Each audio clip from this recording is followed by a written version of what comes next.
Going on live stream, it is your boy Kevin Yee, the Farm D today. I'm not gonna lie, this week I actually didn't really want to stream. This weekend actually has been a very profitable weekend for me. Um, this has been one of the better weeks in terms of high ticket closing for my clients and whatnot. And also, I made a lot of headway on my kick-ass investing masterclass, like a real masterclass, by the way, the free course. I added so many benefits. Now I'm finalizing the paid course as well. So that's what I've been up to this week. But man, I've been putting in a lot of work trying to do the whole trying to like balance YouTube, balance my clients and all that. I just honestly for the last 2 days I haven't been wanting to do anything. Dude, I actually because I had such a great week this week, I actually one of the things that I did was actually I actually invested about $300 back into the business and stuff like that and different things. So I got a new whiteboard. I bought this actually at Home Depot.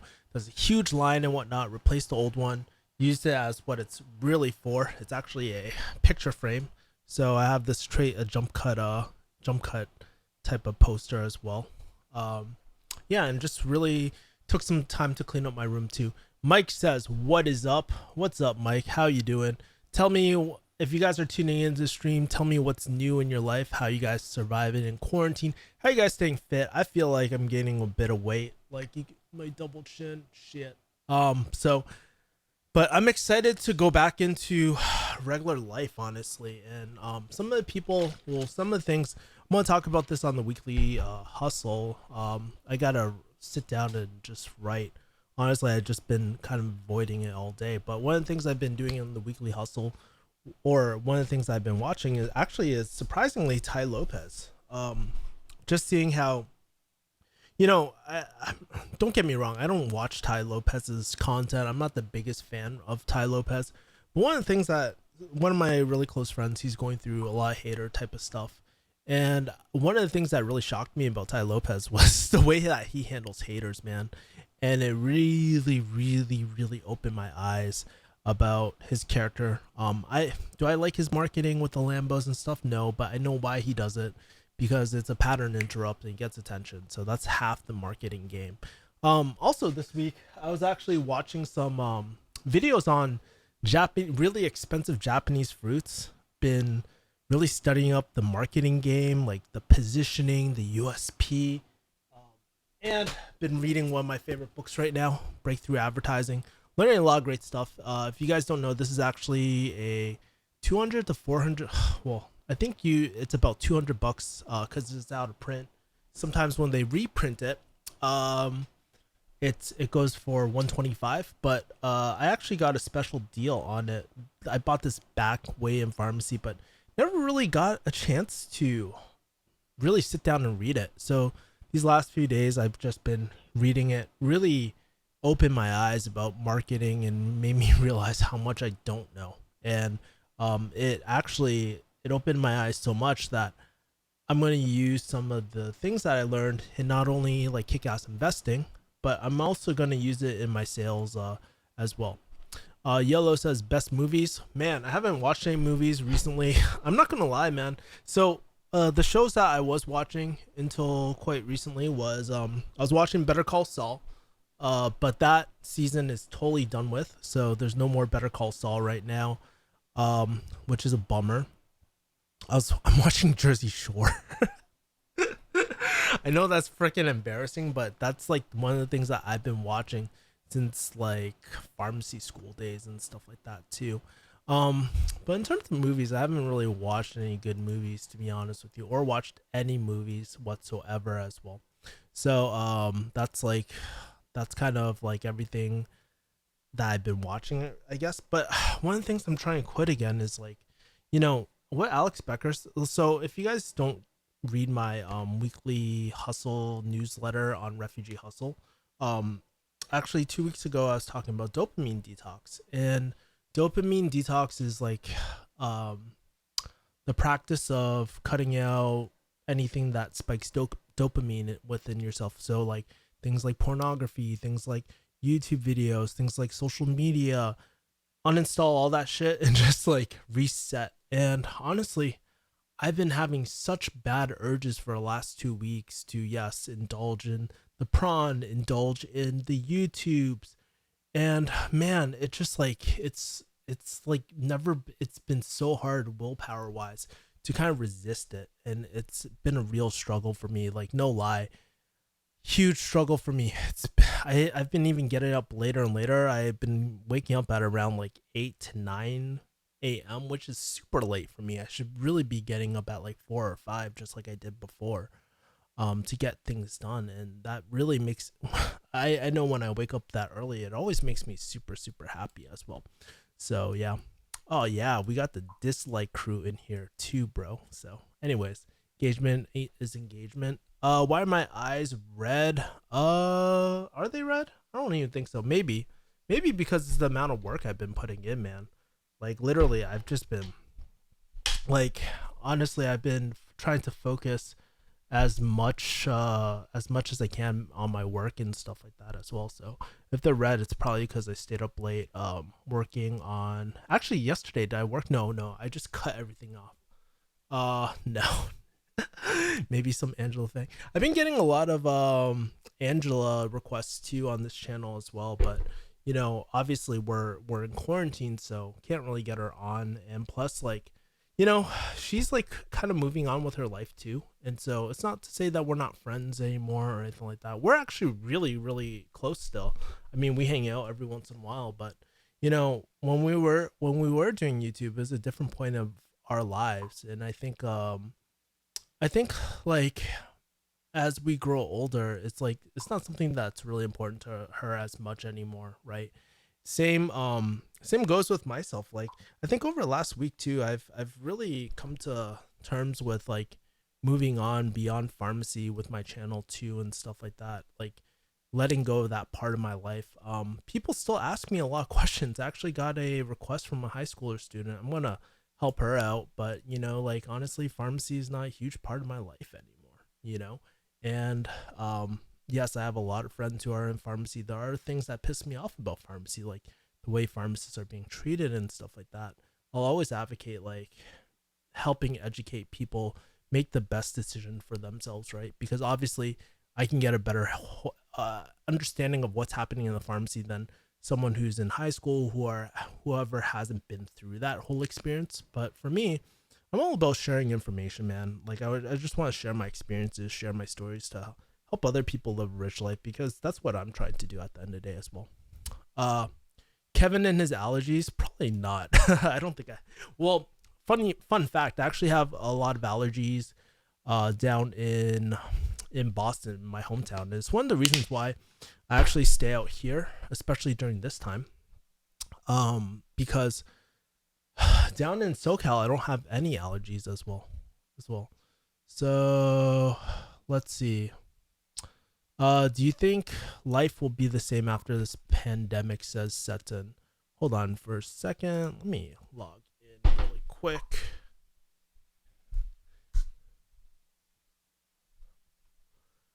Uh, Let me go in.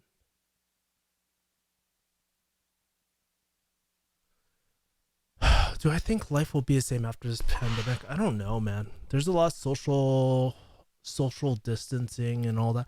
I believe like everything will be fine at the end of the day. Like I'm not a huge believer that like this will be the last of our days or anything like that. But I do believe that things will be weird for a while, For myself, I'm gonna go back to the same stuff that I was going to do. I'm gonna go back to jujitsu. I'm gonna do all those things that really woke me up. But it definitely made me take a step back and I during this quarantine, I've really thought about like focusing on certain the things that I care about, asking myself, hey Kevin, what are some things that you care about? What are some things that you don't? And really focusing on what's important. And I think one of the huge realizations on during this quarantine is like one, coming up with a good marketing strategy for my personal brand and finding a good medium of what I can rank for and what I want to talk about. That's like the happy medium, right? And it's kind of like the ikigai of my YouTube.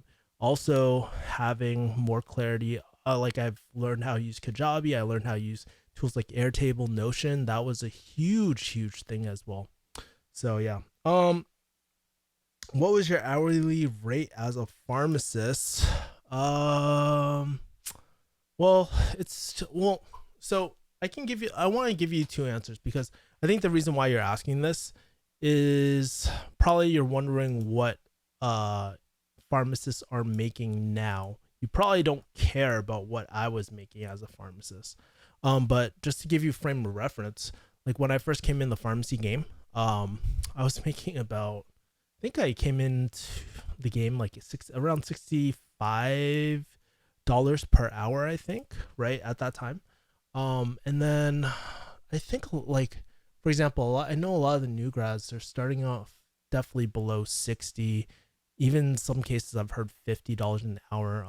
Definitely Dr. Lee had some insight on this as well. So how do you think the pandemic will affect job market for in the future for better or for worse?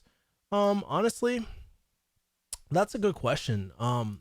Some things that I do foresee, like that were happening even before the pandemic, was hold on for a second. Um, so one of the things that, come on, this is so fucking slow. Um, so one of the things that I do believe that will happen is that maybe the role of pharmacists, the pharmacy practice will expand as well. So I think that will, I think the role or scope of practice for pharmacy will expand because, I think we're starting to realize that the pharmacy system was so overburdened as well. So, yeah. Um, let's see. Hypothetically, let's say if you were to take a vaccine before you can have a normal life, would you take that vaccine? Um, that's a good question. I don't like honestly. I'm so against that stuff too. Uh, by the way, Sutton, if you can help me moderate because I'm getting a lot of trolls, that would be great. Sutton, appreciate it, man. Um, cool. Thank you.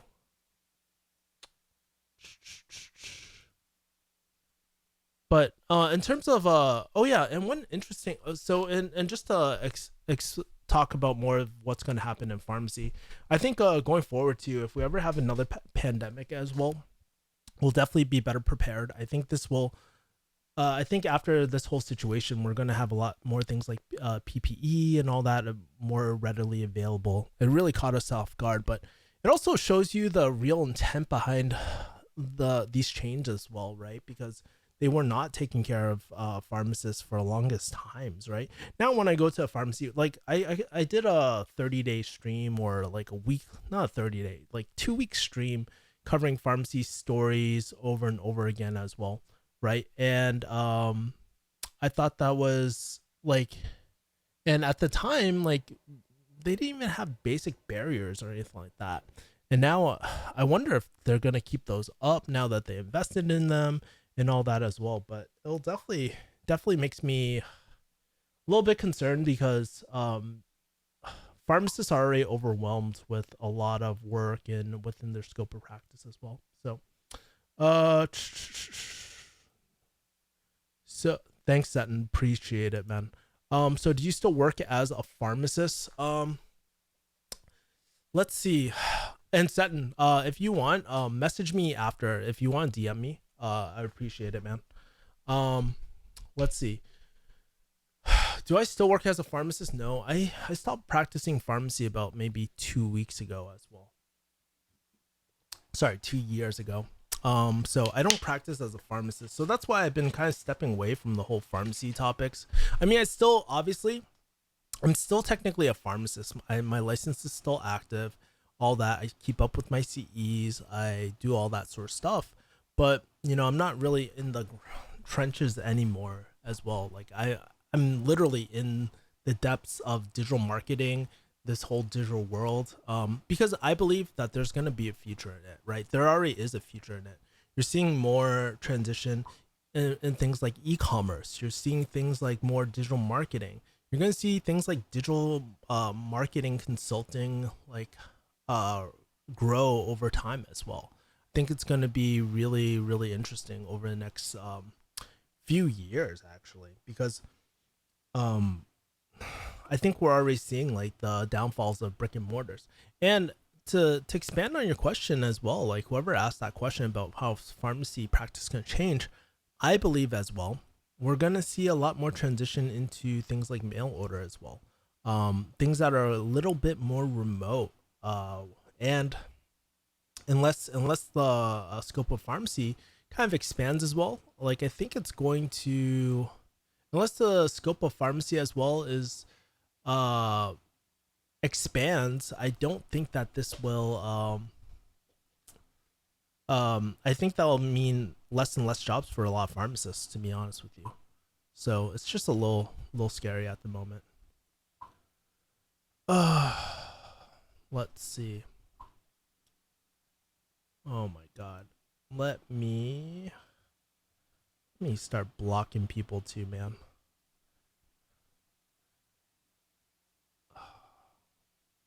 So funny.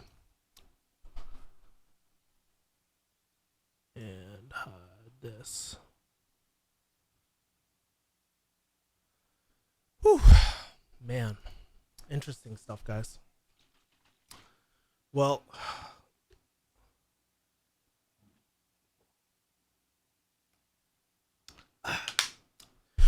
yeah, one of the interesting things too about YouTube, man, because one of my really good friends had a huge black backlash of like social media and stuff. Is one of the things that I just like sometimes hate about this platform too, about YouTube, is just like the negativity in comments and stuff like that, and the type of people on here, and how the culture is so toxic. And when I mean toxic, I don't mean like,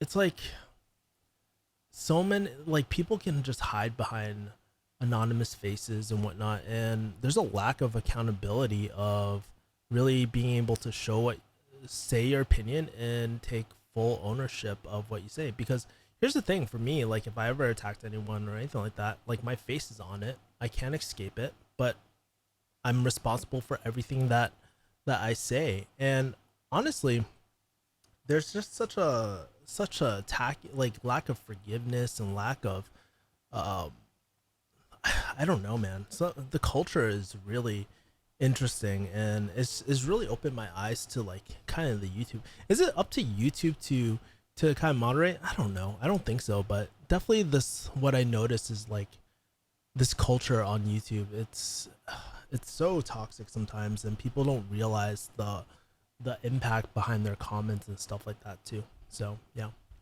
Um, AKA Vinette says, "Have you ever thought about opening up your own pharmacy?" No, honestly, the liabilities of I never really want to open up my pharmacy because one, there's a lot of liability with it, and two, I mean, I'm just not a huge fan of pharmacy as well. The profit margins to me aren't exactly worth it. Are there pharmacists, independent pharmacies that are killing it? Absolutely, right? But there's tons of pharmacies that aren't as well. So yeah, definitely would not open up my own pharmacy or anything like that at all. But I've had friends, and the friends that like, as I talked about on this channel, one of my really good friends, Jenny, she actually opened up her pharmacy. But I even asked her recently, I was like, hey, you know what, given the pharmacy market in these days, 2020, would you ever consider opening up your own pharmacy again? And she was like, probably would not recommend it for a lot of people, just because laws are always changing, things are always changing. There's a lot of compliance that needs to happen, and don't forget, you still have to manage a team. You still have to do all that and deal with third party and inventory. You're dealing with all those things, and I don't think people realize how much it is, how much work it is as well. So if you ever want a good idea of what it's like to run a pharmacy, take a pharmacy manager position, or even better, if you can get a pharmacy supervisor position. will give you an insight of all the things that you need to do, because you essentially need to do both. You're just like you're running, you're doing all the stuff that a corporate company would have done, and you are managing that pharmacy as well. So it's going to be really really tough. Um, let's see. Pharmacy is a boring field. Amen. I mean, to me, I don't think it's necessarily boring, but honestly, it's not my most favorite thing to talk about, because most pharmacists, when they're most pharmacists in their career, they aren't super happy as well, right? Like, I mean, there's only so many times where you deal with the same problems over and over and over again. It's almost like it you pretty much can go on autopilot, right? Like, I mean, I spent about 11, 12 years in the field, not all as a pharmacist, right? But it was really tough, I guess, right? So yeah, it was tough, like going through the same things all the time and seeing the same problems all the time. And you know, it's I mean, it's don't get me wrong, like, as much as I talk not crap about pharmacy, but as much as I share like a lot of the negative experiences of pharmacy, there were a lot of positives as well, because one of the things that it really helped me do was be able to empathize with people a lot more, right? So being able to, I think it was the start of building my soft skills, right? And soft skills are essential at the end of the day, because you need to be able to communicate your thoughts or your point across and persuade people in a tactful manner where you're not like being an asshole, right? And you have to understand what people really really want at the end of the day, right? So one of the concepts that I had back in pharmacy was like, or one of the things that I relayed to my team was that people never well, some people, most people are never most people won't be mad that that things happen. So for example, like, if the insurance does not cover the prescription, people tend to not be mad at that, right? What they do get mad at is if if you don't have a solution for them. That's one. And second thing is if you don't communicate that problem to them. People hate being surprised. Like, they think they're coming to a pharmacy and they're like, where's my medication, right? And then you tell them, they're going to be a lot more pissed off than if you took the time to upfront to notify them. Just let them know, hey, listen, this happened. This is the process right now. We'll let you know when we'll update you about what's happening. And I used to be really really good at updating my patients, like, on a daily, right? Even if it be a quick like text message or a quick call, just like a really really quick call, because it saves them time from coming in. I know a lot of pharmacists are like, we don't got time for that shit. But here's the thing, you don't got time to be arguing with your patient when they come in, when they're pissed off, and then you got a bigger situation.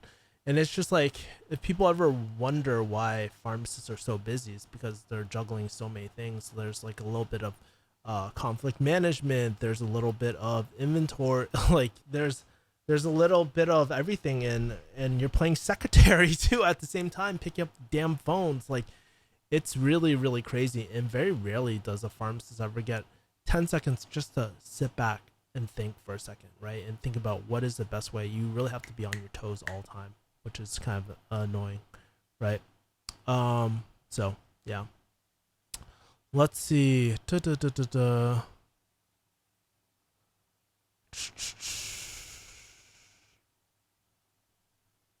I am going into a pharmacy program next year after graduating high school. After watching your video of why not to be one, I got a little worried. In 6 years, do you think that there won't be any jobs? Well, let me Merlin, why don't I kind of help you out for a second and show you how, like, rather than just answer the question, I want to teach people how to be a little bit more, how to look for the solutions to their questions. Because guess what? I mean, this moment I could say, there won't be any new jobs in the future, right? That could totally be possible.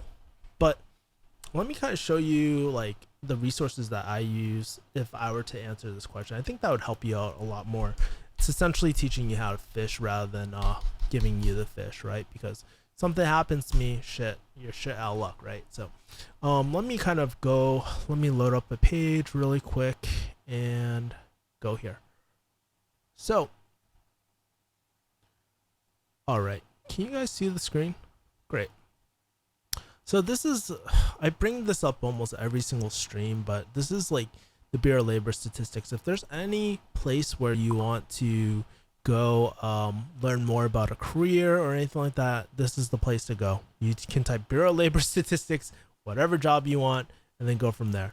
Now you asked, now I think you asked Merlin, do you think they'll in 6 years? Do you think there won't be any jobs? Well, let's take a look at the job outlook, man. Like 6 years, it's gonna be, according to this, it'll still be relevant. So 2024, and let's go down to.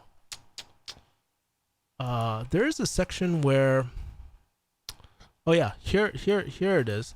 So this is pretty much the job outlook of like the breakdown of pharmacists, where most pharmacists are working too.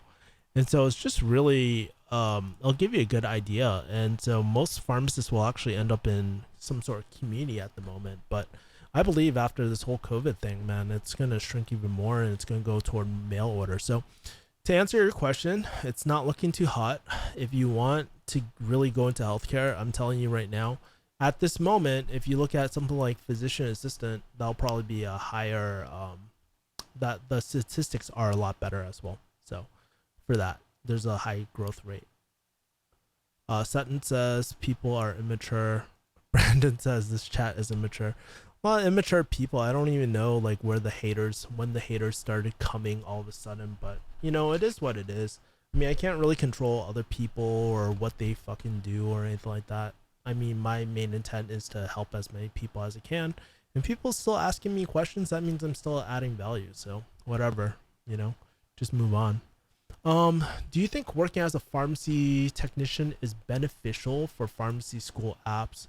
I think it's like, I think it's a nice to have. I don't think it's like a really like, wow, like we need to accept this candidate, right? Like it's not like a really big, it's not like a really big like eyebrow raiser, because I mean, in terms of getting a pharmacy technician job, I don't think it's the hardest thing in the world, right? And so if you're looking for something on a pharmacy app, right, you want something that will be impressive, right? Like, so for example, if you get a pharmacy technician app, if you get a job as a pharmacy technician and you launch some sort of project, like a district-wide project, or you're involved with some like program or something like that, implementing a program as a pharmacy technician, that would probably be a lot better, right? And be like, wow, this guy really has some sort of eye-popping type of thing, or you know, doing something that you feel passionate about or feel good about, and that is interesting. I think that's one of the most important things. Like, you gotta really develop your USP, right? And develop it at an early as you can, right? And so if you really have for example, if we really have a knack for oncology or something like that, like if you can be involved with some sort of program or some sort of project based off of that from an early age, that'd be great. Or if you can help a pharmacist run a brown bag at a retirement home or something like that, that'd be really cool. Like, it just shows that you're really, really involved. Or if you help coordinate and stuff like that, like, people underestimate, you don't have to be a pharmacist to impact the healthcare system. I think a lot of people forget that, right? And so if you just manage a project, I think that'd be really cool, you know. Let's see. Brandon Fee says, what's all with the dislikes? I have no fucking clue, bro. Like, I have no clue. I literally have no clue. But I mean, part of it is like bot traffic. Part of it is like, I don't know if it's multiple people fucking with me or just one person fucking with me. Who knows, man? But it is what it is at the end of the day.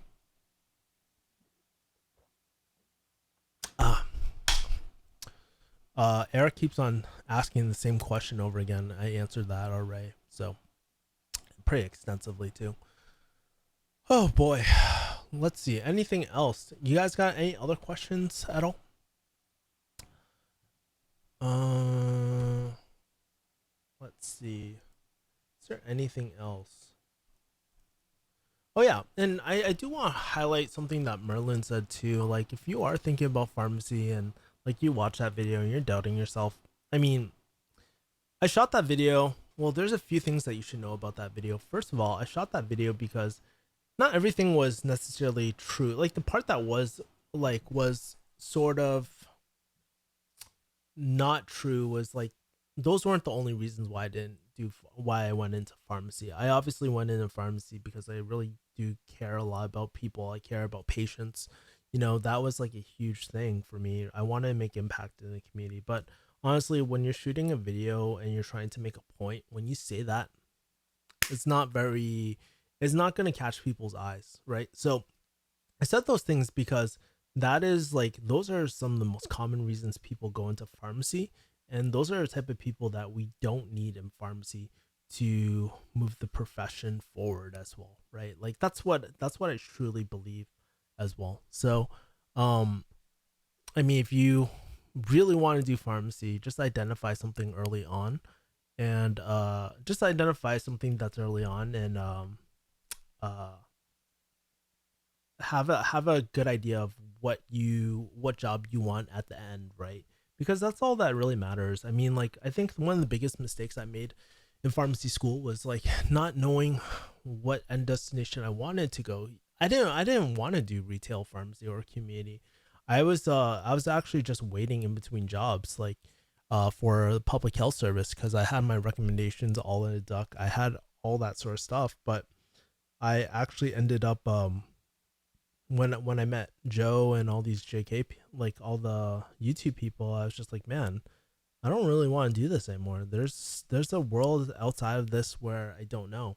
And I started reading more entrepreneurial books like Rich Dad Poor Dad, Cash Flow Quadrant, all these books, right? And so that was kind of like my introduction to like the whole um ooh, the whole entrepreneur world as well. So yeah. Made any progress to Ikigai board? No, I actually have not. I have not worked on the Ikigai board at all, which I probably should. Maybe I'll do another stream doing the Ikigai board. I really gotta make sure that I use my other computer, because this is my main workhorse. It's kind of slow at the moment. I think it's because of all the videos I have and everything that I'm editing, because I'm telling you this, guys, like the weekly hustle like videos and stuff like that, those are not small files. Those are pretty freaking big files. When you add color grading and all that to that, we're looking at like anywhere from 50 to 100 gig files sometimes, you know. So there's that. I think that's it. So I'll stick around for a little bit longer, but did y'all have any questions for moi? And yeah, so I'll stick around for a little bit. Before we sign off, though, before I sign off today, let's kind of take a look at Pharmacist Reddit, since I'm getting a lot of pharmacy questions, and probably a lot of viewers are watching about pharmacy because that's what people are always interested in. Even though I'm not really interested in pharmacy anymore. Let's take a look at our pharmacy, see if there's anything interesting as well. Uh,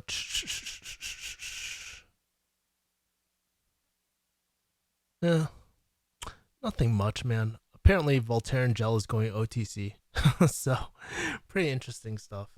If you guys don't know, Voltaren's like think about it like very similar. It's not the same thing, okay, but probably like very similar to like ibuprofen cream for pain and stuff like that, or gel. Sorry, gel, water based. But yeah, nothing interesting. All right, guys, it's been about 30 minutes. Just wanted to thank you guys for. Oh, Eric says I also started a pharmacy club as an undergrad. That's great, dude. So that's really good. It shows leadership. Get it, like Eric. If that's the case, you should really invite different guests on too and stuff like that, like to speak at your school. I think that would be really cool. One of my really good friends ended up going to USC. He actually invited me years ago, to speak, but I know I wasn't the only one that spoke there as well. So yeah. Anyways, guys, like for those who are watching, really appreciate all the positive comments and stuff like that. The haters, I don't know why you guys keep on watching my stuff and disliking it, but whatever. And anyways, either way, I'll keep on posting content and we'll just go from there, guys. All right, I'll talk to you guys later. Have a great day. Peace.